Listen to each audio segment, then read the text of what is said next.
Scottish synthpop group Chvrches exploded into the scene last year with the release of their debut album, The Bones of What You Believe. We've told you a bit about them online and in print, and we caught up with the trio before their first ever Nashville show to chat band history, musical influences, future plans, and more. I'm Philip Obenschain, and you're watching APTV.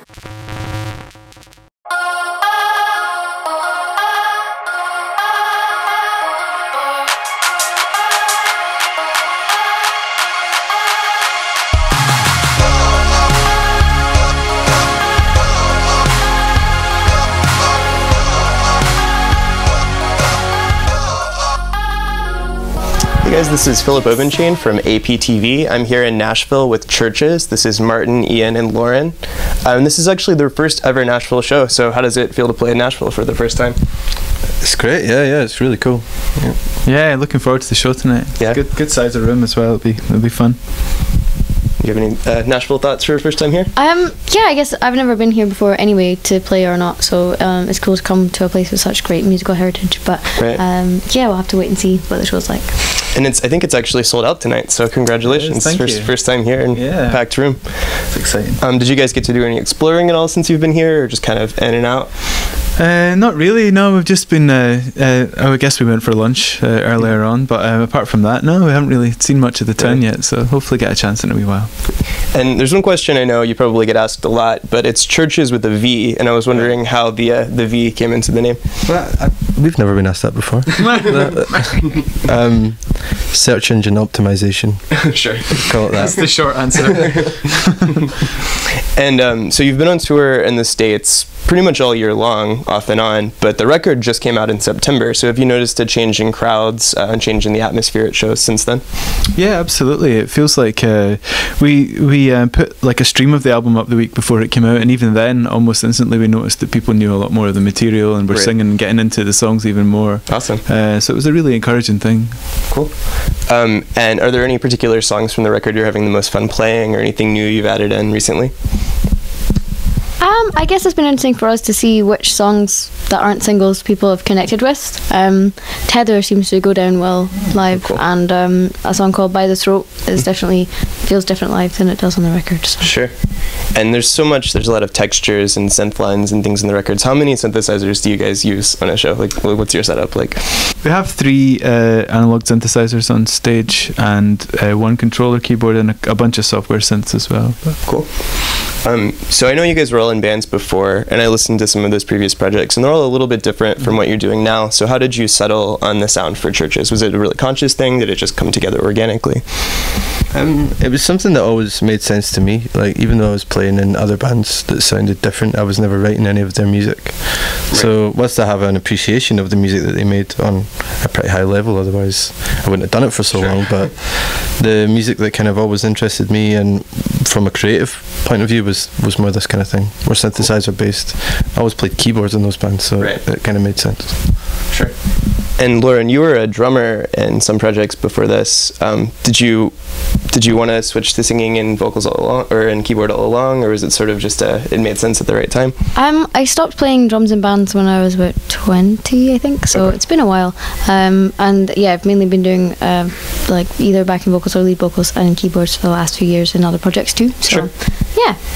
And I hear a lot of like 80s sort of influences in your music, sort of along with modern synth pop, but what did you guys listen to when you were younger and growing up? What did you sort of gravitate towards? Well, I guess there's a certain bunch of bands that we all listened to, obviously not together, but when we were growing up, that I guess are reference points for this band in terms of stuff like kind of Kate Bush, Madonna, Depeche Mode, Prince, Michael Jackson, Cyndi Lauper, that kind of stuff.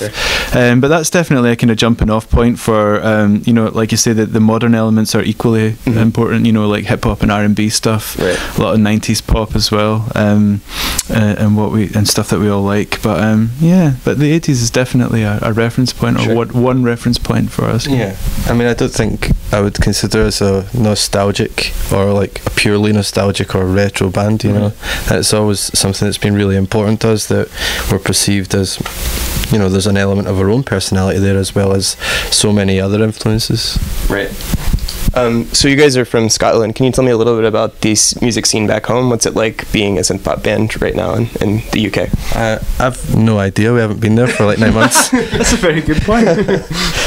But yeah, I mean, Glasgow especially is a city that has an unbelievable musical heritage, to the point where there's so many artists as we were coming through, as songwriters, as you know, playing in shitty little bands all the way up to now. These people influenced what we did, how we did it, and there's really important record labels in our city that even now are producing music that's at the forefront of their genre. Right. Things like Rock Action and Lucky Me and Numbers, that kind of thing. There's so many. Glasgow has still got not only a number of amazing bands, but a really amazing counterculture and underground electronic scene, which is cool. Awesome. Have there been any particular shows or places you've played in the US that you've really enjoyed on the last couple of months of touring? There's been so many great shows. It feels like we've been really lucky. It's like every time we come back as well, it seems to get better and better. So it's difficult to single out one particular city or one particular show. It's just all been really exciting. So how did you guys originally meet and get together and form the band? Because you've been around since late 2011, and then the record just came out this fall. Ian and I have known each other for about 10 years. We always played each other demos. We became really good friends, bonded over a bunch of different artists that we all enjoyed, and worked with each other in different capacities, production capacities. I played in Aerogram and helped out with their final album that they made, and always talked about doing something together, but never really got around to it until the end of 2011. Okay. Did a bunch of demos. I found out about Lauren through Ian and her voice, and as soon as I heard it, was really excited about the idea of it in a electronic context, and got to know her, invited her down to the studio, started working together on some demos, and started writing this record, and things haven't really stopped rolling from there. That's awesome. Okay, when we started writing the album, I guess we all had other jobs. We were doing it part-time, so it wasn't really until the last kind of third of that sort of period that we were able to sort of like properly concentrate on it and like smash the last few songs out, but we got there. And I've noticed you guys, you run all of your own social media, you write and produce all of your own music. Is that something that's been really important from the start for you guys to sort of have a hand in everything involved with Chvrches? Yeah, I think for us, the main thing about doing this is that we want to make the music that we want to make and do it in the way that we feel comfortable doing it, and we've been really lucky to find people to work with that believe in what we're doing, and yeah, that's a really great place to be in, that you know, you can surround yourself with people to work with who are just like all working towards the same goal rather than everyone kind of pulling in different directions.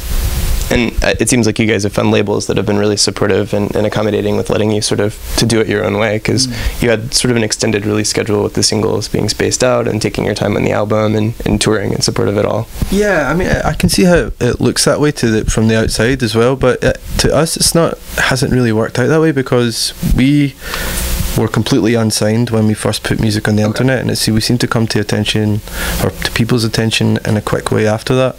But we didn't actually get signed till the end of 2012.